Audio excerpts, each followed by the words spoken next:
saudara yang terkasih dalam Tuhan Yesus Kristus. Puji syukur, puji Tuhan karena minggu ini kita dapat berkumpul kembali. Minggu ketiga kita dapat bersama-sama beribadah di tempat ini.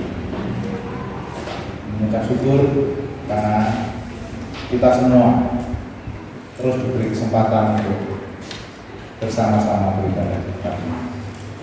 Dan kita akan bersama-sama memulai ibadah pada minggu tanggal 28 Juni ini. Kita akan bersama-sama memuji Tuhan karena kemurahan Tuhan. Mari kita bangkit berdiri. Dia akan memanggil kita dalam ujian karena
di mana kami boleh mengulang dan sudah pada minggu yang ketiga kami bersama-sama untuk beribadah, berbakti, memuji dan memuliakan Nama-Mu di tempat ini bersama-sama. Tuhan, kami akan memulai ibadah ini dan kami menyiapkan diri untuk mendengarkan kebenaran firman yang menjadi dasar bagi kehidupan. Kiranya Kau menyertai sehingga tidak ada halangan, tidak ada yang menghalangi pikiran hati dan jiwa kami untuk menerima kebenaran. Kami serahkan Tuhan ibadah ini dari awal hingga pertengahan dan akhirnya nanti hanya kepada kami bersama. Dalam nama Tuhan Yesus kami telah mengucap syukur dan berdoa. Amin. Bapak Ibu silakan duduk kembali dan kita akan memuji Tuhan kembali dari nyanyian pujian nomor 264, Riang dan Gembira di Surga.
Kitab Kolose pasal yang pertama ayat yang ke-15 sampai dengan ayat yang ke-23.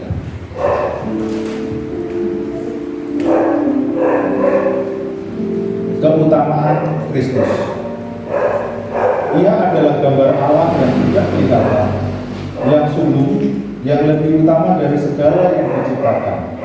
Karena di dalam Dialah telah diciptakan segala sesuatu yang ada di surga dan yang ada di bumi, yang kelihatan dan yang tidak kelihatan, baik singgasana maupun kerajaan, baik pemerintah maupun penguasa.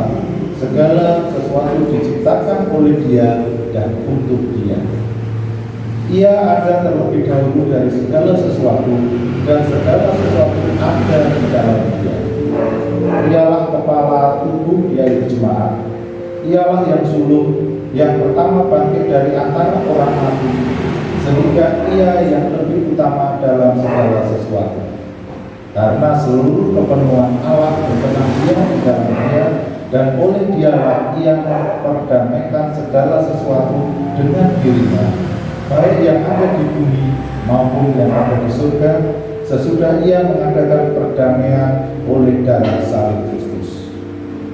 Juga kamu yang dahulu hidup jauh dari Allah dan yang memusuhinya dalam hati dan pikiran, seperti yang nyata dari perbuatanmu yang jahat, sekarang diperdamaikannya di dalam tubuh jasmani Kristus oleh kematiannya, untuk menempatkan kamu kudus dan tak bercela dan tak bercacat di hadapannya.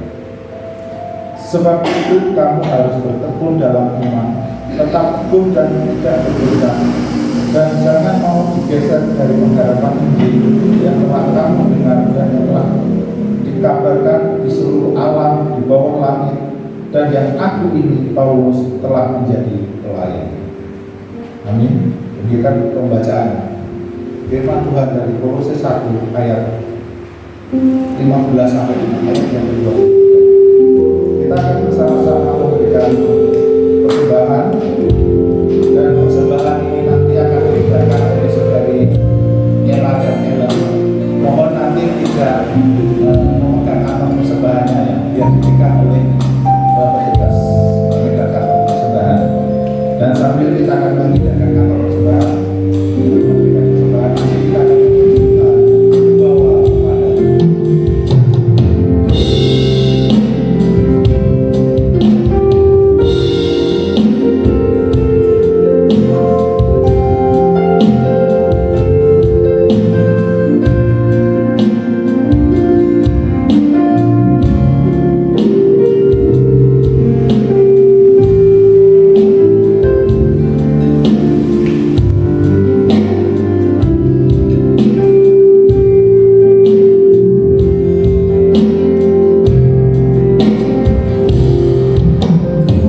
mari kita menyiapkan hati, jiwa pikiran kita mendengar kebenaran firman Tuhan yang akan disampaikan oleh Allah Pendeta Tulus Agus.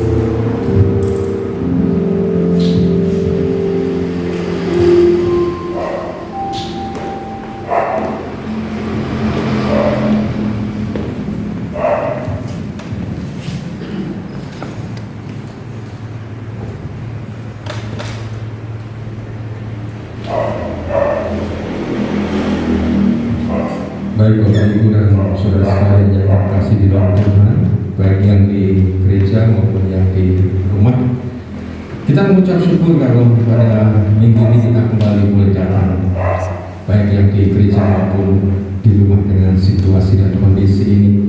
Memang dari kota belum ada perubahan, masih tetap harus protokol kesehatan.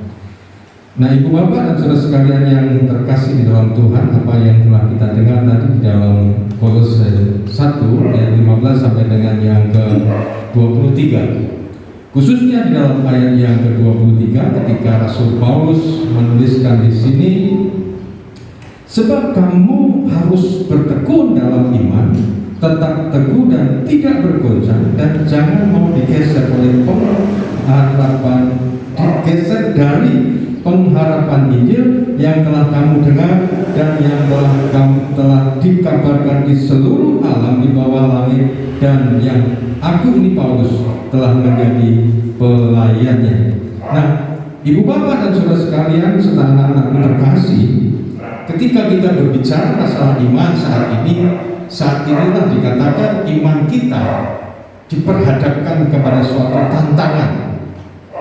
tantangan bagaimana kita tetap bertahan di dalam iman kita. Ketika sekarang banyak yang bertanda tanya, berargumentasi bagaimana ketika gereja-gereja dibuka kembali, tetapi dengan catatan yang bahasanya lansia belum boleh. Sebetulnya belum bolehnya itu karena untuk menjaga, saling menjaga. Yang masih balita juga belum boleh. Mari ketika diskusi yang balita yang usia seberapa, seperti di rumah sakit 12, tapi ada yang mengatakan ya kalau sebelum 12 tapi dia sudah bisa teratur, tidak boleh pegang ini, tidak boleh pegang ini, dia sudah tahu, tidak apa-apa, sudah paham, tidak apa-apa, sudah pakai apa, sudah bisa diajari. Tapi kalau yang masih suka pegang ini, pegang itu yang harus dijaga. Karena apa?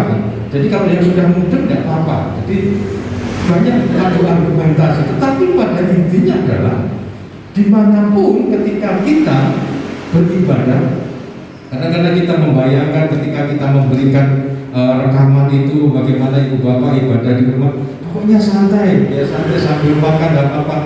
Boleh tidak Pak ibadah makan? Situasi dan kondisi pokoknya.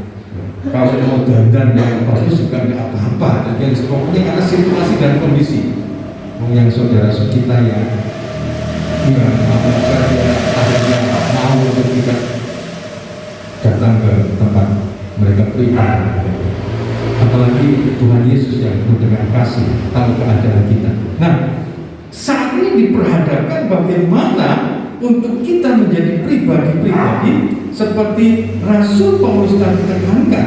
Sebab itu kamu harus bertekun dalam iman dan tetap teguh dan tidak bergoncang. Dalam segala keadaan Rasul Paulus ini membawa jemaat pada waktu itu dan sekarang juga benar-benar memiliki iman yang tangguh, yang militer dengan berbagai keadaan tidak tergoyahkan. Iman terhadap masa depan akan pengharapan keselamatan, dan juga sebetulnya iman kepada ketika kita harus hidup dalam kehidupan kita. Bagaimana kita sering mendengar ada suatu berkat iman, berkat harta mungkin, berkat keluarga mungkin, berkat apapun yang kita terima dari Tuhan.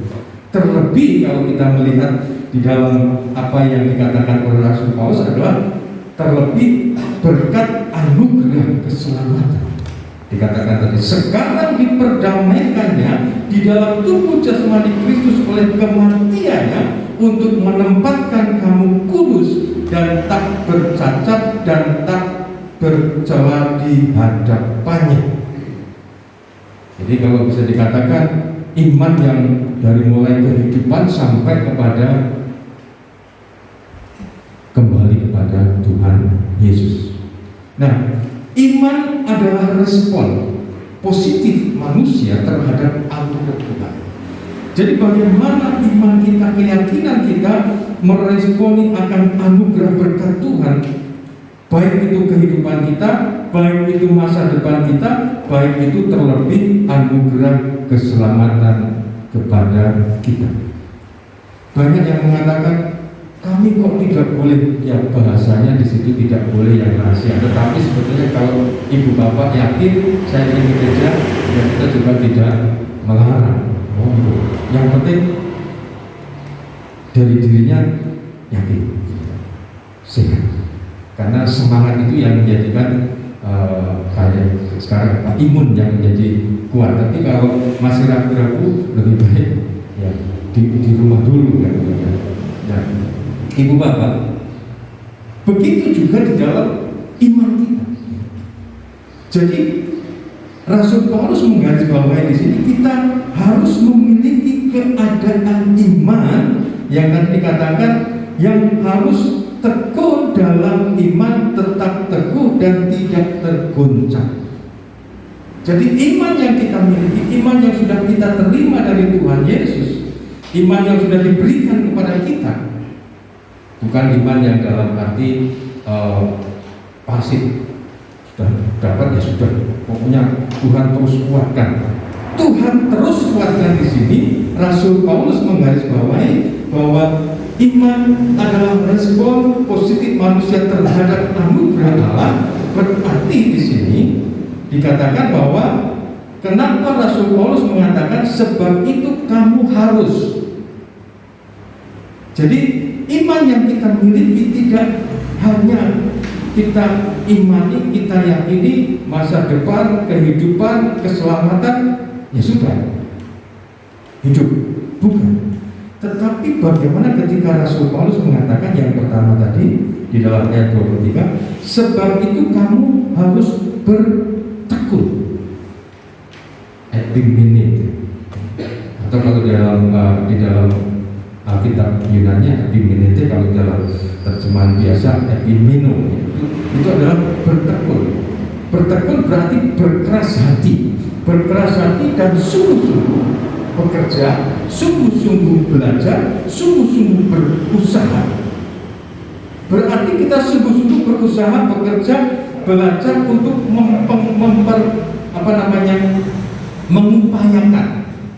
mengupayakan kita tetap dalam iman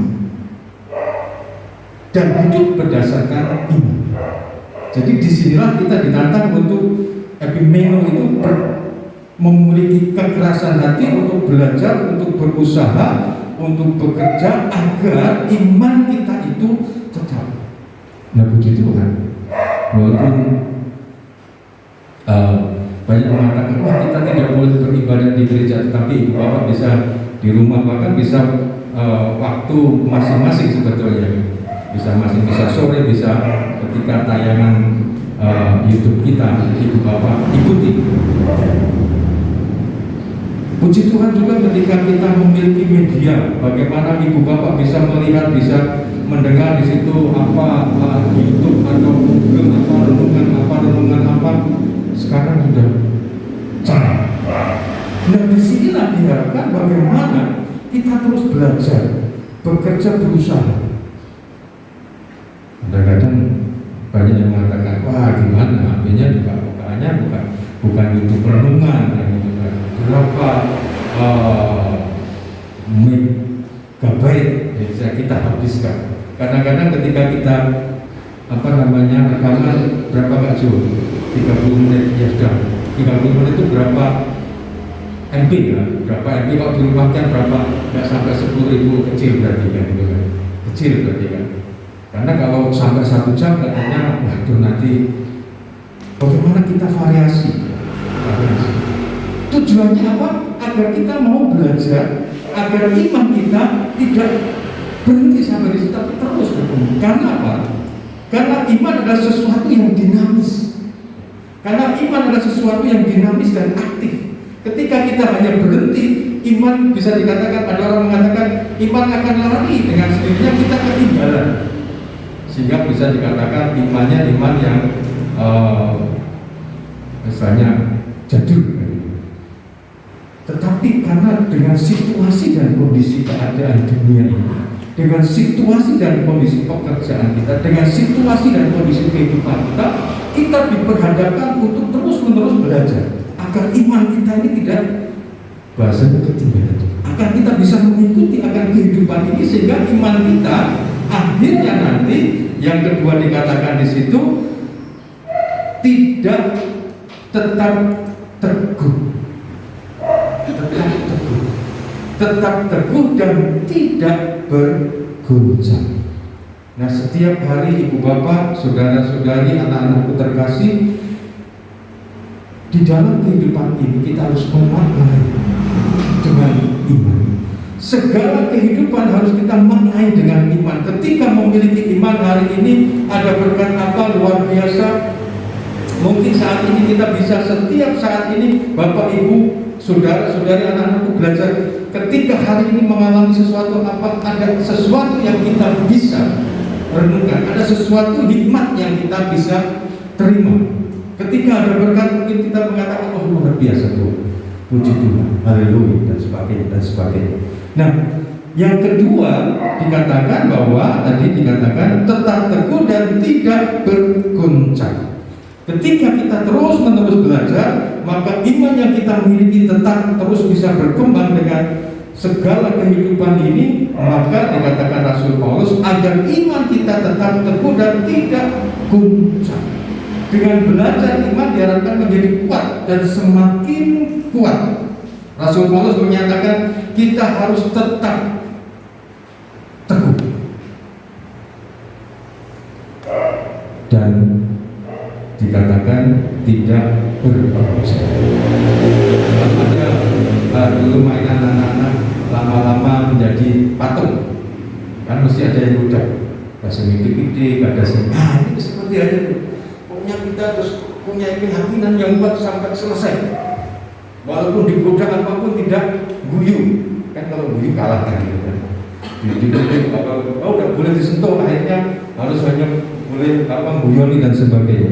Nah, cobaan dan godaan dari luar itu terjadi, dan bagaimana ketika kita memiliki kekuatan, dikatakan tadi keteguhan di situ, maka disinilah godaan yang dari luar tidak akan mampu meruntuhkan akan iman kita. Terus-menerus mengancam kita, kita harus berani untuk melawannya, mengatakan tidak, mengatakan no. Tetap teguh berarti ada tindakan kemauan untuk diam tanpa gerak. Jadi tetap teguh berarti ada tindakan kemauan untuk diam dan tetap tanpa gerak. Wah, memang luar biasa, imannya kuat sekali orang-orang. Nah, tetap teguh dan berarti tidak ada tindakan atau kemauan yang diam tanpa gerak ini. Bagaimana ketika kita memiliki akar yang kuat yang mengikat pada iman tadi. Jadi bagaimana kita memiliki akar yang kuat pada iman, sehingga ketika ada goncangan, ketika ada terpaan, tidak akan bisa mempengaruhi berdiri kita. Keteguhan iman berarti kita meyakini bahwa Tuhan memberkati kehidupan kita. Keteguhan iman berarti kita meyakini bahwa Tuhan menolong kita. Keteguhan iman berarti kita tidak membiarkan kita disetir oleh keadaan dan situasi, tetapi kitalah yang mampu menyetir segala situasi dan kondisi. terlebih.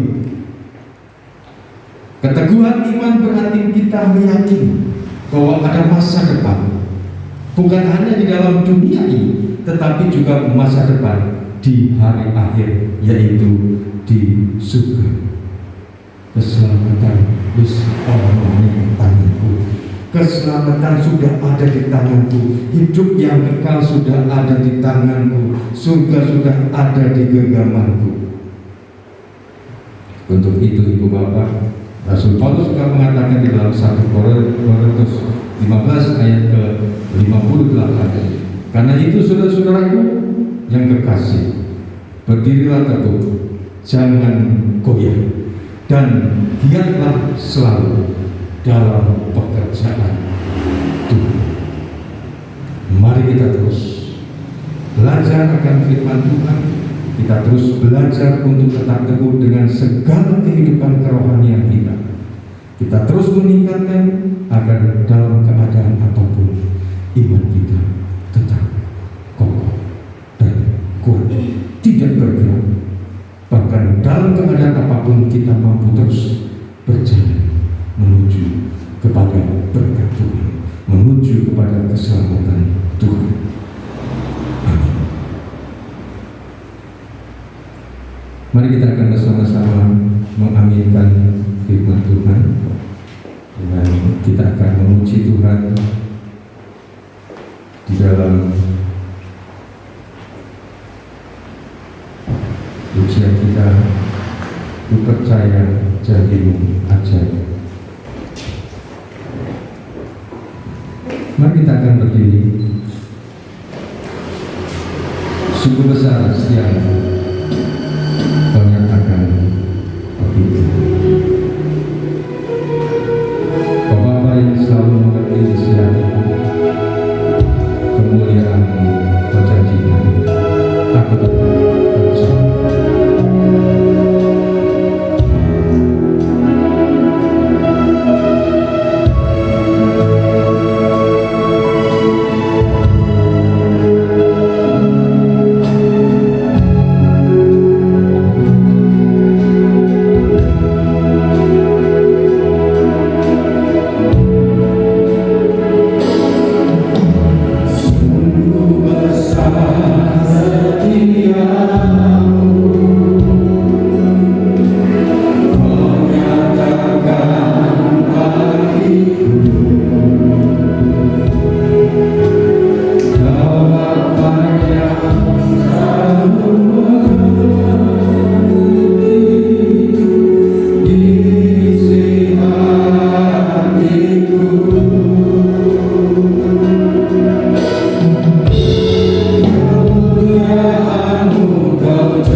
dalam surga, sungguh kami mengucap syukur karena Tuhan sudah memberkati, menyertai di dalam ibadah kami dari awal hingga akhir, baik kami yang ada di gereja maupun yang ada di rumah. Tuhan, di saat ini kami terus menyerahkan negara bangsa kami dalam tangan kuasa Engkau, di dalam bangsa kami keluar dari permasalahan COVID ini Tuhan. Biarlah Tuhan terus berkati dan berikan hikmat kemampuan kepada pemimpin kami, baik itu pusat, daerah-daerah. Tuhan memberkati dengan kemampuan yang daripada Allah. Terlebih jajaran semua kabinet di dalam memutuskan, di dalam menetapkan segala sesuatu, Tuhan juga akan berkati juga yang ada di daerah-daerah. Sehingga Tuhan, wabah COVID ini akan cepat pulih, selesai di bumi Indonesia ini. Dan biarlah Tuhan dengan kesatuan hati dalam doa kami bersama-sama, biarlah Tuhan menolong bangsa kami untuk dapat keluar dari COVID ini. Berkati juga untuk tim medis, dokter, perawat, semua yang saat ini sedang menangani akan pasien, saudara-saudara kami yang terpapar virus corona. Tuhan berikan semangat, Tuhan berikan kemampuan, terlebih Tuhan berikan sukacita pada mereka, sehingga mereka mampu Tuhan jadikan berkat bagi saudara-saudara kami yang terpapar dan masyarakat Indonesia Tuhan, khususnya di daerah-daerah yang saat ini ketika dikatakan zona merah, Tuhan memberikan kepada mereka kesadaran untuk mereka melakukan akan protokol kesehatan di dalam setiap kehidupan mereka, sehingga kami masyarakat bersama pemerintah, bersama tim medis dan gugus tugas mampu menyelesaikan permasalahan COVID ini dari bumi Indonesia. Terima kasih Tuhan, terima kasih. Bapak dalam surga, saat ini kami juga terus menyerahkan dalam tangan kuasa Tuhan akan gabungan gereja baptis, gereja-gereja yang ada di kota. Tuhan berkati kami semua untuk kami tetap membawa Indonesia, tetap membawa kota dalam kemudian bagi nama Tuhan dalam situasi pandemi corona ini Tuhan. Dan biarlah Tuhan Engkau terus memberikan semangat kepada setiap saudara-saudara kami, baik yang ada di gereja ini maupun yang di rumah masing-masing, untuk tetap kuat di dalam iman mereka, tetap bertumbuh di dalam iman mereka. Dan biarlah Tuhan Engkau terus campur tangan di dalam setiap langkah kehidupan mereka. Terlebih Tuhan Engkau memberkati dan menyertai mereka. Tuhan memberkati akan saudara-saudara kami di dalam pekerjaan mereka. Tuhan cukupkan mereka semua yang mampu. Tuhan berkati dengan kesehatan mereka. Tuhan senantiasa memberikan sukacita ilahi-Mu. Tapi kami terus menyerahkan Pak Wito, kami terus menyerahkan Pak Yanto dalam tangan kuasa Engkau. Tuhan juga memberkati saudara-saudara kami dengan sukacita yang daripada Tuhan ketika menghadapi segala kehidupan ini. Tuhan juga berkati dalam keluarga-keluarga, kasih Kristus-Mu yang senantiasa menaungi dan ada di dalam setiap pribadi-pribadi saudara-saudara kami, sehingga dalam keluarga mereka penuh dengan sukacita, keluarga mereka menjadikan berkat dan keluarga mereka menjadikan kemuliaan bagi nama Tuhan. Masa depan anak-anak Tuhan, baik itu yang balita dalam pertumbuhan fisiknya, Tuhan juga berkati mereka yang anak-anak remaja pemuda yang sekolah kuliah, Tuhan juga memberkati mereka. Terlebih Tuhan, masa depan pekerjaan mereka sepenuhnya kami serahkan ke dalam tangan kuasa Engkau. Tuhan tahu akan apa yang menjadi pergumulan anak-anak kaum muda. Tuhan memberkati yang terbaik. Tuhan juga memberkati ke depan teman hidup mereka Tuhan. Biarlah Tuhan sendiri akan senantiasa memberkati dengan damai sejahtera yang daripada Tuhan untuk generasi penerus gereja ini dan juga yang ada di kantornya Tuhan. Dan biarlah Tuhan Engkau terus senantiasa memberkati setiap pribadi-pribadi kami, menyertai setiap pribadi-pribadi kami, sehingga Tuhan berkat rahmat dan damai sejahtera yang daripada Allah Bapa senantiasa Tuhan limpahkan kepada kami semua, serta Tuhan juga memberkati dengan kasih Kristus-Mu, dengan persetujuan yang daripada Roh Kudus. Terlebih anak-anak Tuhan yang pada minggu ini berulang tahun, Tuhan juga memberikan sukacita dan berkat yang daripada Tuhan. Tuhan memberkati lebih akan saudara kami terkasih, orang tua kami Pak Mul. Tuhan juga berkati ketika minggu ini juga berulang tahun. Saudara-saudara yang lain Tuhan juga berkati dengan berkat-berkat yang daripada Tuhan sendiri. Tuhan campur tangan, Tuhan senantiasa menolong dalam setiap langkah kehidupan mereka. Terima kasih Bapak, anak-anak yang berulang tahun sepenuhnya kami serahkan pada kuasa. Biarlah kami semua pemilik Tuhan yang dari gereja ini maupun saudara kami yang dari rumah, Tuhan berkati kami semuanya sekarang dan selama-lamanya. Haleluya. Amin. Terima